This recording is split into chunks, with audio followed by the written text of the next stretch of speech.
Before we start the session, I would like to comment on the caricatures that were made of our beloved Prophet Muhammad, peace be upon him, in France. In the name of freedom of speech, President Macron promoted caricatures of our beloved Prophet Muhammad, peace be upon him, that were offensive to our beloved Prophet Muhammad, peace be upon him.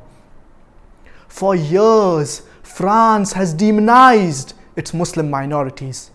And the murder of Samuel Paty was another opportunity that President Macron seized to advance his campaign against the Muslims.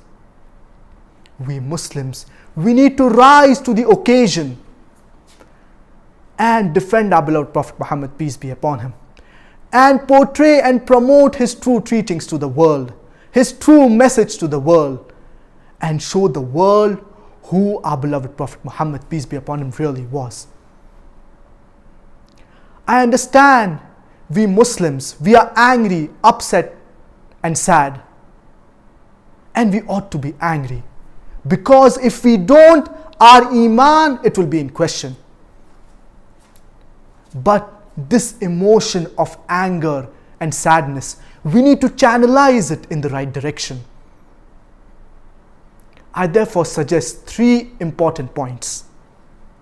The first, I urge myself and all the brothers and sisters to present our best version of being Muslims and to be good practicing Muslims.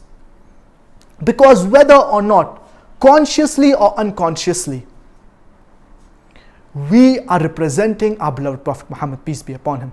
And the Islamophobes, they think that the Prophet of Islam, he was like us. That's the reason they mock at us. Therefore, we Muslims, we need to grow and we need to increase our Iman. The second is that we need to respond to this in a logical and rational manner. We need to boycott all French products and services.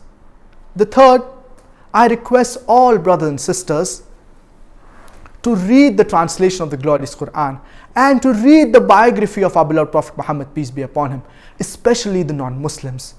And in the same breath, I request President Macron to read the translation of the glorious Quran and to read the biography of our beloved Prophet Muhammad, peace be upon him. To hate a person without knowing him, it is injustice. Rather, it is bigotry. And what shocks me in France is that the head of state, he says and he does certain things, but he does not realize that it is not only representing himself, but he is rather representing the whole country. Our beloved Prophet Muhammad, peace be upon him, he was a mercy to the entire humanity. In the name of freedom of speech, if insulting our beloved Prophet Muhammad, peace be upon him, is correct, would the head of state agree with someone insulting him? Would the head of state agree with someone insulting his mother, with someone insulting his father? This is not freedom of speech. In freedom of speech, you cannot insult or hurt the sentiments of others. Non-Muslims, they have praised our beloved Prophet Muhammad, peace be upon him. We have the example of Lamartine. He says that if greatness of purpose, smallness of means, and astounding results are the 3 criteria to judge a man's genius, who can dare to compare himself to Prophet Muhammad, peace be upon him? But sadly, Mr. Macron, he has not understood this. Non-Muslims, they revered and respected our beloved Prophet Muhammad, peace be upon him.